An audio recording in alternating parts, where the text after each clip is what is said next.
Hey, it's Erica. I just wanted to let you know that you can now listen to Global News What Happened To ad-free on Amazon Music, included with Prime. On a mid-August evening in 2014, you might have turned on your TV or went online to watch Jimmy Fallon's latest celebrity interview. The interview with Rob Riggle is wrapping up, and they mention this thing that everyone is doing to raise funds for ALS. Justin Timberlake has called Jimmy Fallon out, along with the late-night show's band, The Roots, and his sidekick, Steve Higgins. I'm going to pass this on and challenge Jimmy Fallon, Steve Higgins, and The Roots. 3, 2, 1.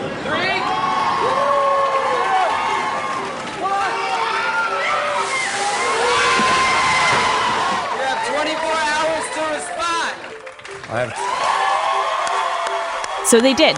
All 14 men, including the surprise guest and ex-SNL alum Horatio Sanz, all of them, they lined up behind orange buckets filled with ice water. I'm Jimmy Fallon. I'm here with Rob Riggle, Horatio Sanz, Steve Higgins, and The Roots. We've all been nominated to do the Ice Bucket Challenge to raise money for awareness for ALS, also known as Lou Gehrig's disease. And I'd like to nominate the New York Jets to do this. You have 24 hours!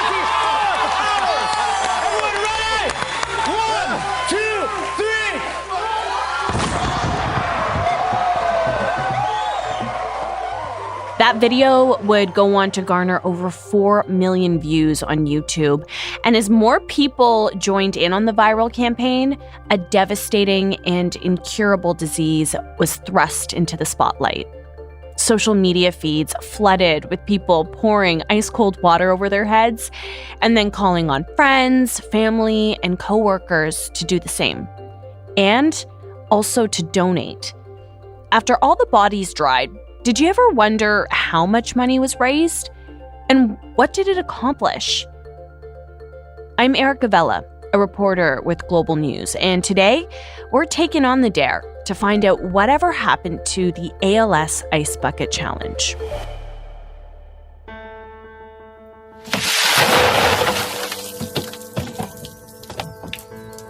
I nominate Blake Wheeler, Andrew Ladd, Anthony Puso. The Ice Bucket Challenge popped up on social media feeds all over the world in 2014. I mean, everyone was doing it. For this episode, I wanted to find someone with ALS who could tell me what it was like watching this social media phenomena unfold. You know, someone who could tell me what it felt like knowing that people all over the world were doing this act and raising this money for them. And you know what shocked me? I couldn't. Not one person. And part of the reason why? The Ice Bucket Challenge happened almost 6 years ago. And what that means is that those diagnosed with ALS at the time have either died or the disease has progressed to the point that they can't talk. They can't breathe on their own anymore. The Ice Bucket Challenge shone light on this devastating disease. It was an awareness campaign, and arguably one of the most successful campaigns for ALS that has ever existed. If you take into account that the majority of people living with ALS have such a short lifespan with the disease, there isn't a lot of advocacy they can do because the disease progresses so quickly. And the Ice Bucket Challenge was kind of a first for that. You know, people took ice cold water, dumped it over their head, and spread the word. But most importantly, they also had to donate. But still, this all seems really random, right? I mean, who started this? Where did it come from? Well, when I started researching, I got to know two very important people to the story. Pete and Julie Frates. They met in the summer of 2011. So we actually, we met on a boat on the 4th of July. So there's no doubt that the 4th was always a really special holiday for us, not just because we met on the 4th, but Pete is a very patriotic person, and that was extremely important to him. And we both went to Boston College, which was, you know, a big piece of our connection because we both, you know, have such a love for our alma mater. And it was definitely one of those initial connecting points for us. But it was pretty easy to fall right in love with Pete. He was one of those people that is just everyone wants to be around. He's so engaging with everyone and friendly and nice and funny, but also really sincere. And just, had this kind of like group, everywhere he went, people were kind of just like wanted to be near him, which I think speaks a lot to, how things turned out for Pete. The way that Julie described Pete, he really seems like this quintessential all-American guy. And being from Boston, home of the Red Sox, baseball coursed through his blood, and he was good enough to play in college. He was a center fielder. He played at Boston College. He was actually not recruited and was a walk-on his freshman year. And ended up being a captain and obviously, was hugely successful as a college player. And so, baseball was huge for him. I think a lot of it was not just so much the sport, but the actual team camaraderie. It's like one of those sports you really got to rely on your teammates, and you have to communicate and you have to be, supportive. And people always would say that he's the loudest person on the field because he just would not stop talking and cheering on his teammates from the outfield. And you could hear him from the stands, which, it perfectly describes Pete. Julie and Pete's relationship progressed quickly. We had only been together for about 9 months, but we were very serious. We knew that, we were eventually going to be married. In fact, the couple was engaged a year after they met. They had a lot to look forward to, but within months of being together, their world was turned upside down. So the summer we first met, I was 21 going into my senior year, and Pete was a 26-year-old, extremely healthy, athletic person. And he actually played for an inner city Boston baseball league, which is actually really competitive, and, a lot of former D1 athletes and stuff. And so he actually got hit by a pitch in one of the games, and his wrist was injured, and it was just taking a lot of time for it to recover. And once he started to delve into, what's going on with my wrist, he realized other things were going wrong. His wrist wasn't bouncing back, but also he was losing his ability to run, without being clumsy. And he felt like his hands were becoming weaker. His dexterity was, declining really rapidly. So it all kind of started with this injury we thought was just a baseball injury or some sort of nerve damage, and it ended up obviously being much more. On March 13th, 2012, Pete Frates was diagnosed with ALS.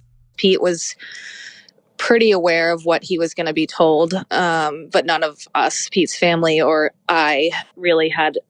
I think I might have had the most idea that there was something more serious, but certainly not to the degree of having an ALS diagnosis. And he had, Pete had Googled the symptoms he had, months before, and he had mentally told himself, I know I have this disease, but he never spoke any of that to us. Pete and Julie got the devastating news. They had no idea of the challenges that laid ahead. Okay, I have to take a minute here and admit, like a lot of people before 2014, I didn't really know much about the disease. I knew it was bad, but I didn't know how devastating it was. So I wanted to know everything about ALS. I turned to Dr. Janice Robertson. She's one of Canada's leading ALS researchers for a definition. ALS is amyotrophic lateral sclerosis. Amyotrophic is loss of muscle nourishment, and lateral is the regions in the nervous system and the spinal cord that are affected, and sclerosis is the scarring tissue. That gives us the name amyotrophic lateral sclerosis.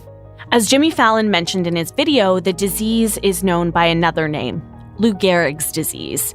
It was given that name after the famous American baseball player Lou Gehrig. You might remember him speaking before a packed Yankee Stadium in 1939. For the past 2 weeks, you've been reading about a bad brag. Today, I consider myself the luckiest man on the face of the earth. Been given a bad break, but I've got an awful lot to live for. Lou Gehrig died just a few years later, in 1941, from ALS. As I continued to research, I learned how quickly this disease progresses. It conquers the body and leaves it paralyzed. And so it's a very aggressive disease, from starting from maybe a mild muscle weakness in the hand, a tripping of the foot. It progresses throughout your body because motor neurons innervate the muscles responsible for voluntary muscle movement. So when those motor neurons degenerate, your muscles are no longer getting activated, and so you slowly become paralyzed throughout your body. So it starts, as I say, maybe as a mild muscle weakness in your fingers or in your toes or in your speech, but this spreads throughout your body till it hits the muscles of your diaphragm and you can no longer breathe. So from first symptom to death can be as short as 6 months. 50% of people die with this disease within 18 months, and 80% die within 2 to 5 years. So it's a horrible, aggressive disease. And another thing I learned, it's a disease that can be pretty indiscriminate when it comes to age.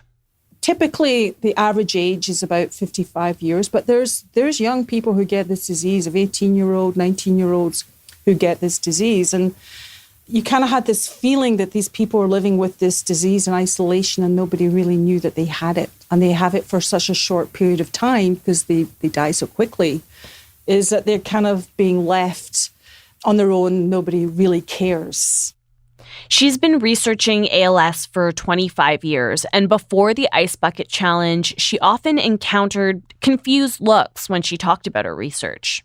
And I would say, well, I'm studying amyotrophic lateral sclerosis or motor neuron disease. Well, what is that? I've never heard of that. And so you'd always have to start your conversation explaining what it was without there being an awareness already in place of what it was.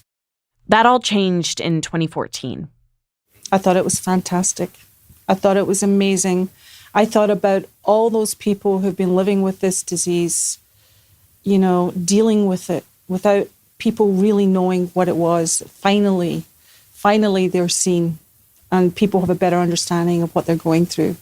It was just remarkable. It was fantastic.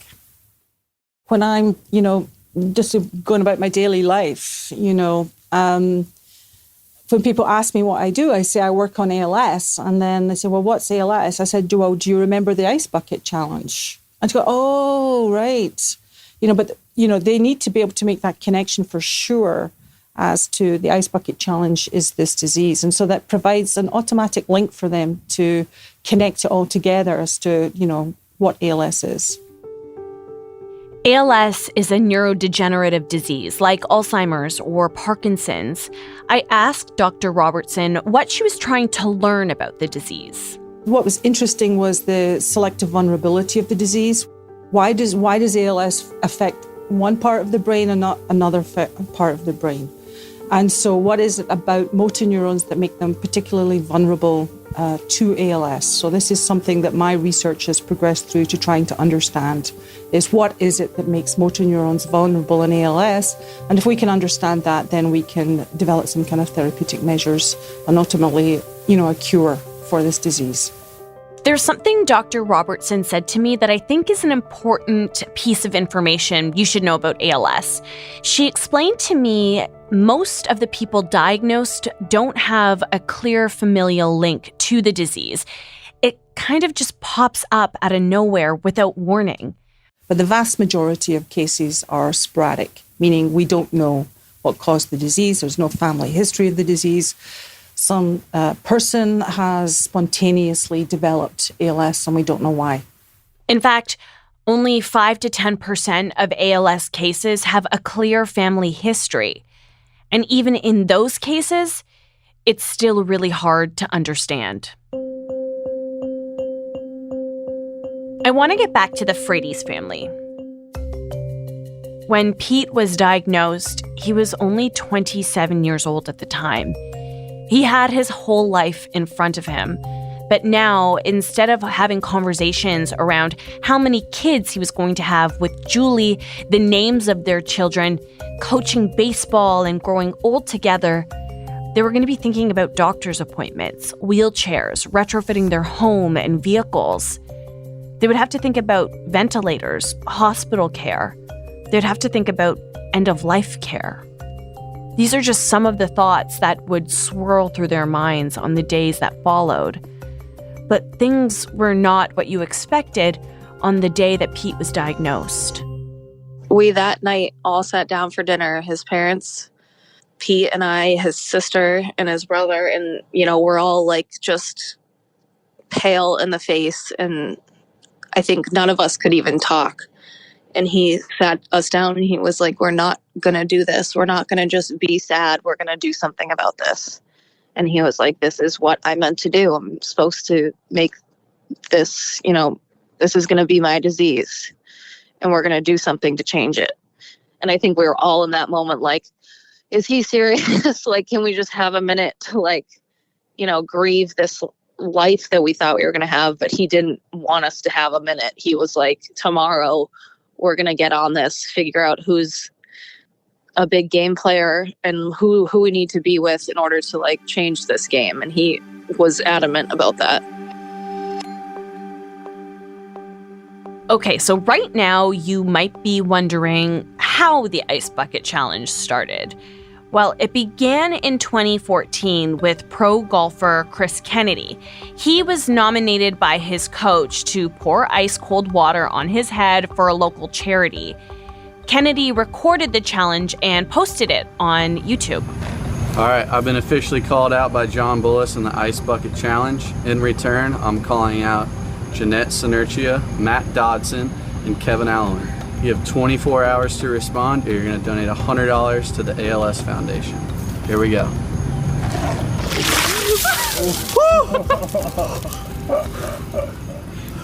Good luck, guys. At this point, it wasn't officially dubbed the ALS Ice Bucket Challenge, but Kennedy selected the ALS Foundation as his charity of choice because it was a disease that had touched people close to him. In the video, Kennedy challenged his wife's cousin, whose husband had ALS. He also called on people to donate $100 to ALS research. The rest is history. Julie and Pete caught wind of the challenge from a friend in New York. Through our good friend Pat Quinn, who has ALS and lives in New York, he was challenged. And in that challenge, he was also named, one of Pete's good friends was named. So Pete saw it immediately and thought, okay, we have to do something here. Everyone's got to get on this right away. And we literally, I remember sitting down that night at dinner and he directed all of us to go on Facebook and just continually start challenging people and sharing it. And, we were all just doing it it was fun and we're doing it to our friends. But Pete's like, no, we have to challenge Bergeron on the Bruins and, Tom Brady on the Patriots and all of these key Boston figures. He's like, we're not trying to get just our friends and family. We want everyone to know about this. And, once Pete had tapped into his close Boston network of, athletes and public figures and people in office, that is really where it started to spiral into something huge. Huge is a bit of an understatement.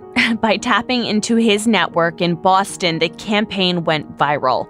People everywhere began posting the Ice Bucket Challenge on social media, and it wasn't exclusive to the US. As you know, celebrities posted, and like wildfire, it caught on.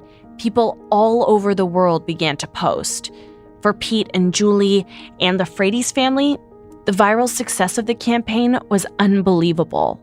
I was actually 9 months pregnant at the time with our daughter, Lucy. And so I remember, in those first few weeks of it starting to take off, we would wake up together every morning and check on our phone right away to see who had done it. And one day it was Justin Timberlake, and the next day it's Beyonce and Oprah Winfrey, and then it's Bill Gates. And like, it's like, once that happens, like your brain stops like processing, like, how could this be real? This is far beyond anything we had imagined. And as the views on all the videos began to grow, so did the money coming in for ALS research. Globally, around $220 million had been raised because of the Ice Bucket Challenge. If you didn't catch that, let me repeat it. $220 million were raised in 1 year. And again, let me remind you that this was a little-known disease that in previous years would be lucky if it saw a small fraction of that. It was unfathomable. I think grasp how life-changing that is, life-changing that is for, you know, this disease, and where the trajectory of the disease and what's going to happen now that this funding has started to happen. It was shocking for us, and it was shocking for everyone in the medical community, everyone who had spent, you know, their whole career trying to research this disease. It was kind of like such a huge windfall. It was amazing and overwhelming and completely hard to grasp. The Ice Bucket Challenge really took off in the US, but it made a huge impact north of the border here in Canada as well. I wanted to find out how the viral campaign did here, so I spoke with Tammy Moore, the CEO of ALS Canada. Back in 2014, she was on the job as CEO for just a few months. So the first thing that I remember is my family calling me out to be able to do the Ice Bucket Challenge. They were from Boston, and so they were impacted early by it, by Pete Frates and Pat Quinn and the gang down there. And so I got called out that way. And we started to see it starting to kind of pop up a bit. But at that point, it was like, yeah, we'll see. I'm not sure if it's going to come to Canada or how this is going to work. Again, remembering I was just a few months on the job at this point. And it wasn't until August 7th, and we saw Sidney Crosby do the Ice Bucket Challenge. Hi, I'm Sidney Crosby, and I accept Craig Adams' Ice Bucket Challenge in support of all those with ALS, especially Pete Frates. I challenge Pascal Dupuis, Marc-Andre Fleury, and Chris Letang.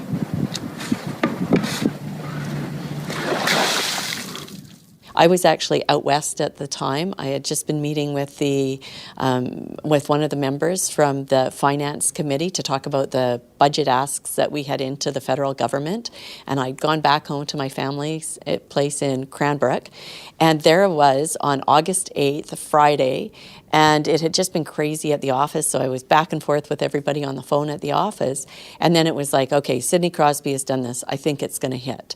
And so I asked the staff to put up a website to be able to accept donations so we could track it. And they're like, it's Friday afternoon, come on. I said, no, get it done. If I'm wrong, we've wasted a couple $100. If you're wrong, we needed to track it, and we'll have a different issue. And so they managed to get it up on the Friday afternoon, and we raised $1,800 that weekend. It was like, wow, that's incredible. And when we compared to what we had done the previous year, we'd raised $200. And so we suddenly thought, we'll see how this goes. And so we started to see the momentum come forward. And with my background with marketing and communications, I thought, okay, what's happening with campaigns? And we worked with our partners across the country to very quickly develop key messages. And as we started to see more and more things happening, it was like, I think this might be something. And it was incredible to be a part of it at that moment. And it was such an empowering circumstance for our community, a community that had largely felt completely unseen, unheard, invisible. And suddenly ALS was at the forefront. People were talking about it. In Canada, people donated $17.2 million because of the Ice Bucket Challenge. And just to put that into perspective, in previous years, ALS Canada would raise around $6 million for the whole year, which is a fraction of what the Ice Bucket Challenge brought in. And things were about to get better. So immediately with the $17.2 million, what also happened at that time, and it was really serendipitous, we were able to negotiate an agreement with Brain Canada. So we took the $17.2 million and they agreed to match $10 million of it. So right away we actually took $17.2 million and turned it into $27 million. So there was something I kept thinking about while researching the Ice Bucket Challenge. $27.2 million is a lot of money, no doubt. But where did the money go? $11.5 million of the $17 million, plus the 10 from Brain Canada, was invested. So over $21 million was invested in ALS research in the past 5 years. Of the remaining funds, we were able to work with our provincial partners across the country and distribute the funds so that people within their provinces were able to make the decisions of what would be needed to best meet the needs of their community, and each organization made different investments. We in Ontario really looked for what would be those things and those investments that we could make that we could leverage for the future. So we did things like pilot projects by putting more regional managers into communities. We were able to deliver more on-the-ground services that would help to support people in a better way. So we've been able to do that. And as a result, that's helped us then to better support people, but also to be able to raise more funds in those communities. So we've been able to continue to engage in that way. We've been able to make investments in our equipment program so that we can better support people who are living with ALS today. Some of it's around business practices as well. We've been able to do a better job of understanding the costs associated with ALS so that we're able to advocate differently and create that business plan so that we're able to leverage those investments to be able to generate more funds. But the big part and bulk of the investments have gone to ALS research. So we've invested in over 90 projects and within Canada, and actually some of those are international projects as well. In recent years, there have been some major developments in research. And while there is no cure, Dr. Robertson says there's been discoveries and therapies that can help some people living with ALS. Look, I'm no doctor, and this might get a bit complicated, so I'll try and be as clear in explaining this as possible.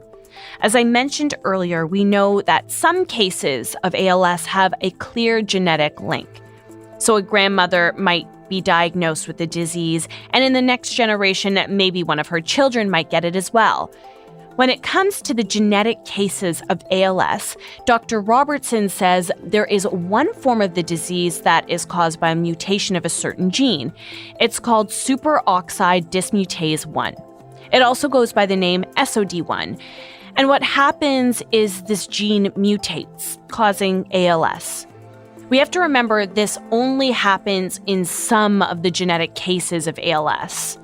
But there's a therapy that basically suppresses this mutated gene, and that could be game-changing for those living with ALS. And the results have been startling, in fact. And the phase 3 clinical trials are ongoing right now, and this is having a big impact on those individuals who are carrying that particular mutation. In the global scheme of ALS, it's 1 to 2% of all ALS cases, but it offers great optimism that there are therapies on the horizon for everyone. This is a big breakthrough in the ALS field and in neurodegenerative disease as a whole, actually. The treatment is invasive. It involves an injection into the spinal cord every 3 months. And another factor researchers are considering, at what point do they begin treatment? Currently, this antisense oligonucleotide therapy is being tested in individuals who've already started the clinical symptoms of the disease, because there was a worry that if you need to know that you're affecting the disease course. So some individuals, they've started the disease, you give them this antisense oligonucleotide therapy, and the disease progression is halted.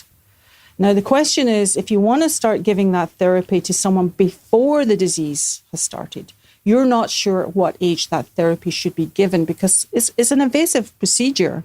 You can't know when the optimal time is to give that treatment.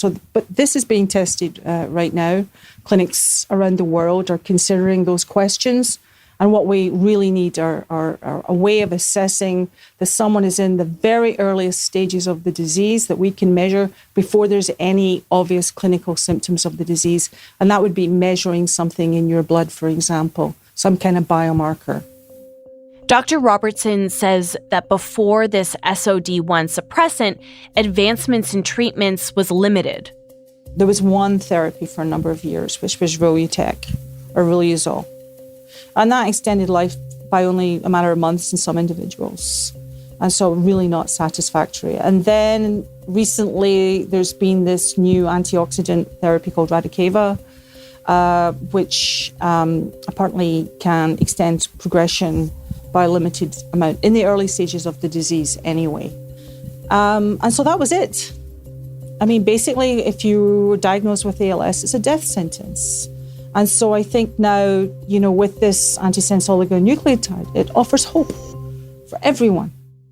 Okay, so while Dr. Robertson was explaining this to me, there was one thing that I kept thinking about.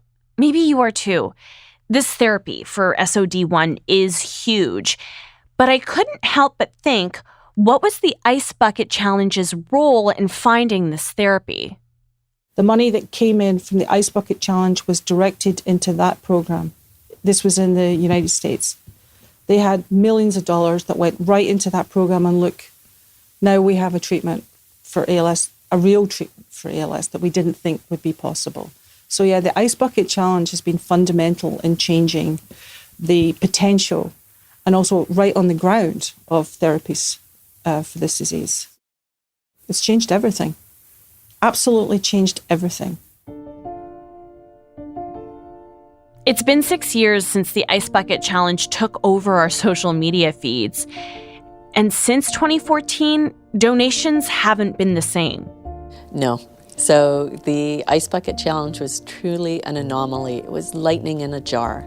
And we've never been able to recreate it. So very much the next year we thought, could we have an anniversary of the Ice Bucket Challenge? And it was a difficult time because you're having to potentially plan for it, but also scale so that if it didn't happen, we hadn't outsized ourselves. But on the other hand, to be able to make sure that if it did happen, we would have the capacity to deal with it differently than we had the very first year. But we, in fact, didn't see any aspect of the anniversary, and we had many people in our community try. We worked to be able to see what it was that we could do to be able to reignite it, and there was just no way to get it off the ground. Before the pandemic, ALS Canada was on track to raise about $10 million in 2020. But now, it's expected to be significantly less than that. Nowhere near the $17.2 million that were raised in that 1 year, but they have incrementally been able to increase. And we've also been able to renegotiate things like our agreement with Brain Canada, so that although, again, it's not an additional $10 million, but even this year we're looking at an additional $1 million.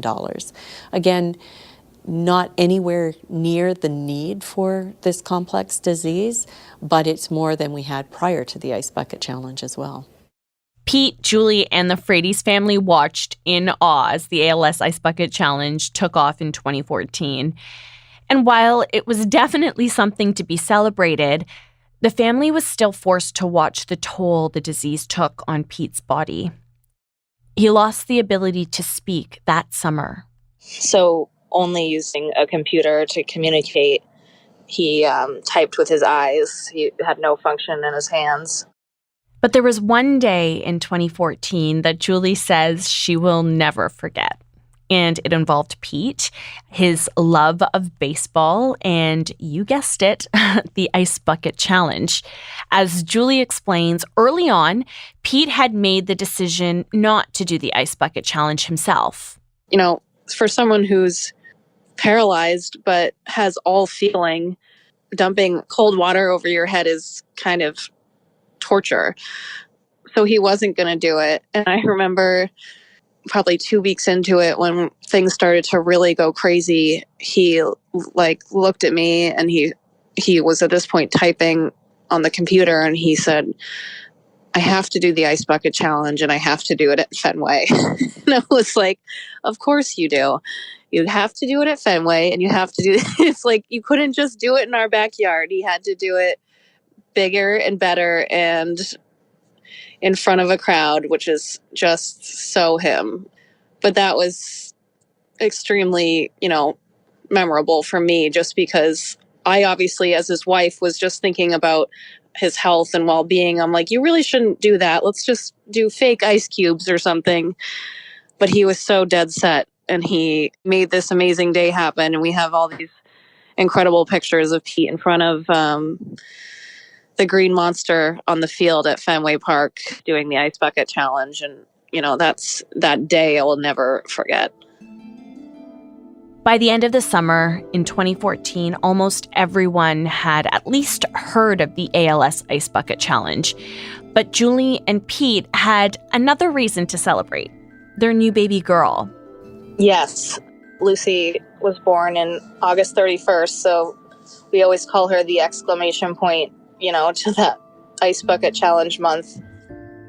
But as the new parents began to navigate this life with a new baby, Pete's disease progressed quickly. By February 2015, he was put on a ventilator. And 4 years later, he died on December 9th, 2019. He was 34 years old.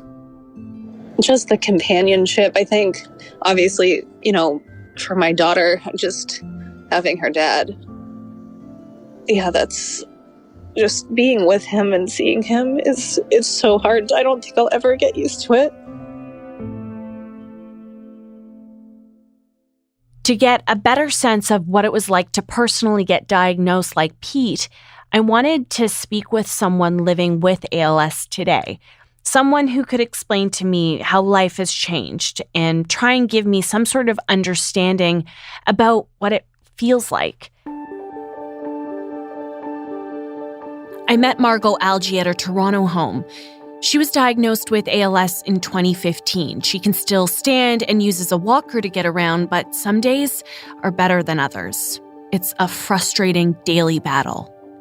So what it boils down to is your body has a series of cramps which really tighten up your limbs. The cramps hurt like the dickens.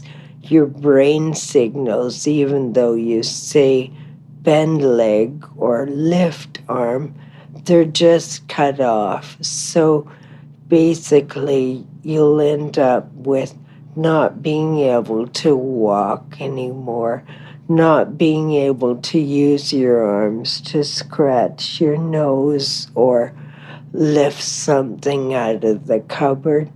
You'll be bed or chair ridden to the point where nothing moves except your eyes. You'll be able to bat your eyes for yes or no's, and that's about it.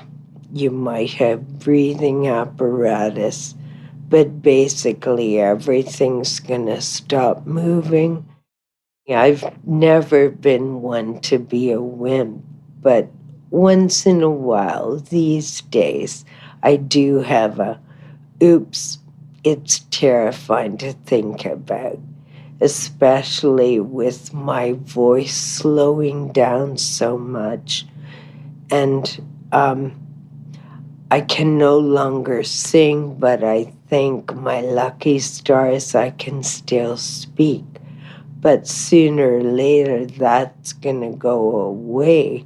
And I don't know what's going to happen if I even want to get to that state.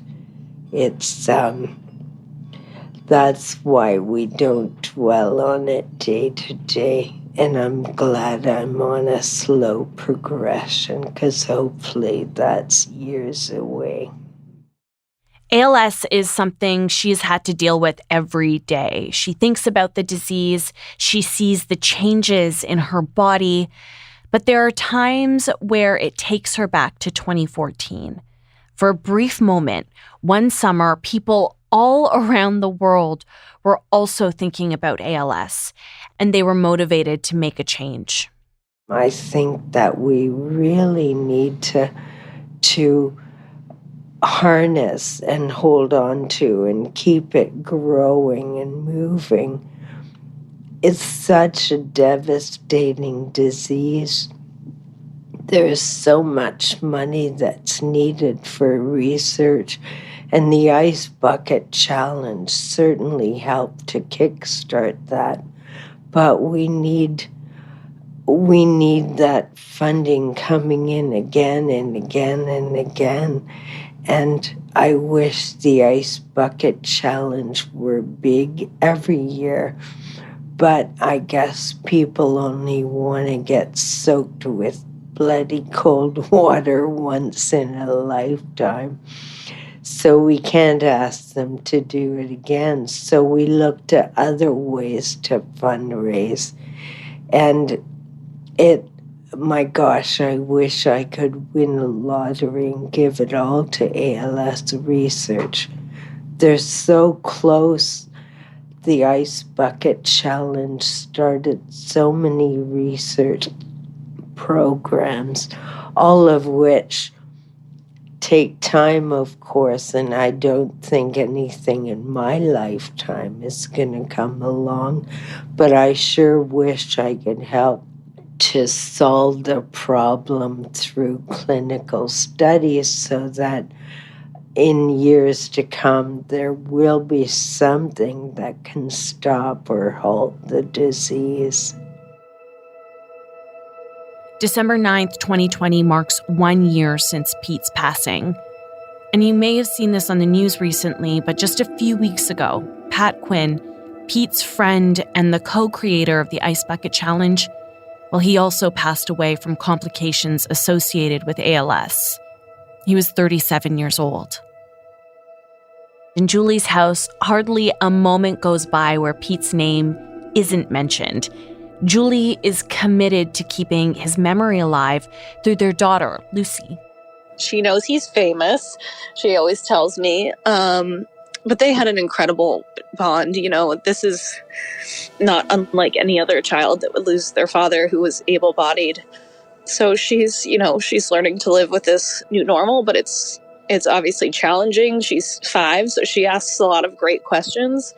And we talk about him constantly. I think that's kind of all I can do for her now is just to continue to keep his memory here and remind her of how much he loves her and all of the things she gets from him. She's so much like him in a lot of ways. And just keeping his memory and his livelihood fresh for her is extremely important. Another way she's keeping her husband's legacy alive is through the Pete Frates Family Foundation. The foundation raises money to help pay for home care for people living with progressed ALS, something that was incredibly important for Pete, Julie, and Lucy.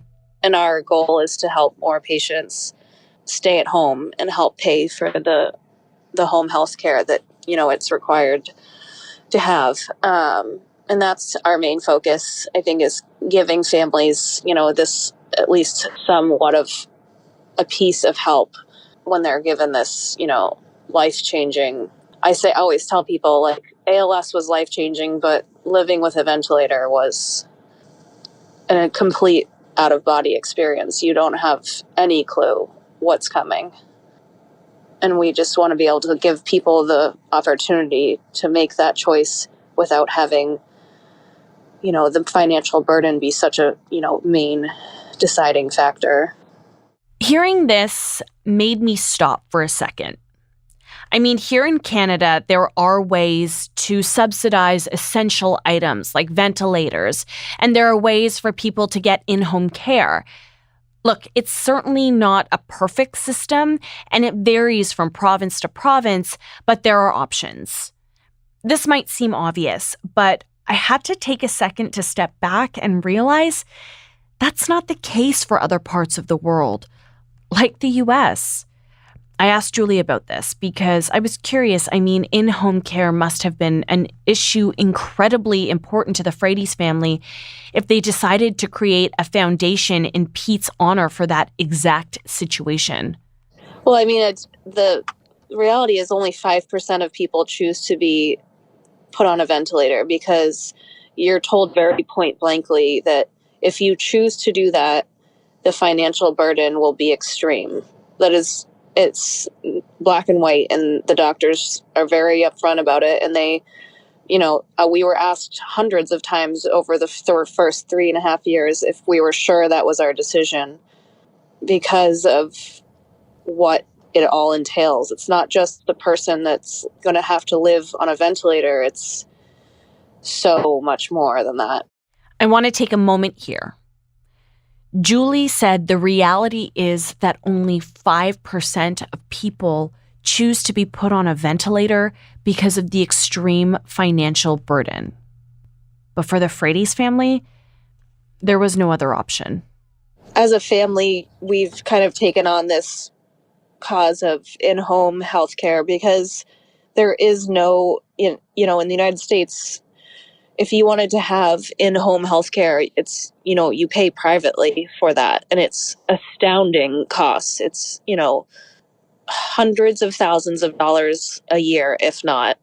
It's just sickening, and it's not right. And it's become, kind of one of our leading, things to fight with this, is because families not only have to deal with this disease, but there is an extreme financial burden that comes with that. And that should not be the case, but unfortunately, it is the reality. And that's something that's hugely important to us, because we were able, through fundraising, to keep Pete at home, but it's certainly not even close to the reality of most patients. And that's unfathomable to me if I had to live apart from him. That, right there, it really shook me. Imagine having a loved one getting this life-changing diagnosis, feeling helpless, knowing that the life you once dreamed of would now just be that, a dream. But then think about paying hundreds of thousands of dollars a year to have your loved one living comfortably at your home with your family, going into unimaginable debt just to enjoy the last few years or months with the person you love. The Pete Frates Family Foundation has raised over $250,000. In 2020, the foundation has given out 13 grants that are meant to help with home care for people living with progressed ALS. His memory continues to inspire people everywhere.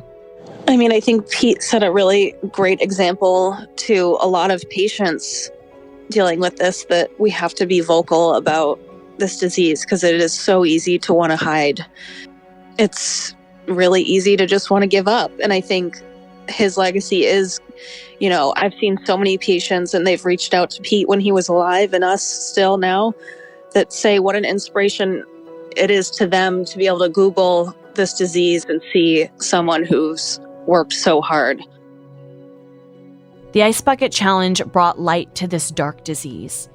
And while it was a fleeting moment, it brought hope to people like Julie, Margot, and the countless others who have been touched by ALS.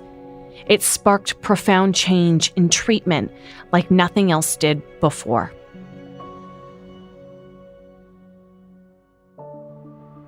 Thank you so much for joining me on this journey, and special thanks to Margot and Julie and the Frates family for sharing their stories with us.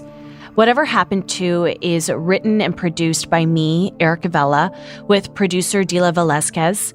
Our audio producer is Rob Johnson, and a special thanks to Chris Bassett. Let us know what your thoughts are of this episode, and please share it with a friend. You could even call it a challenge.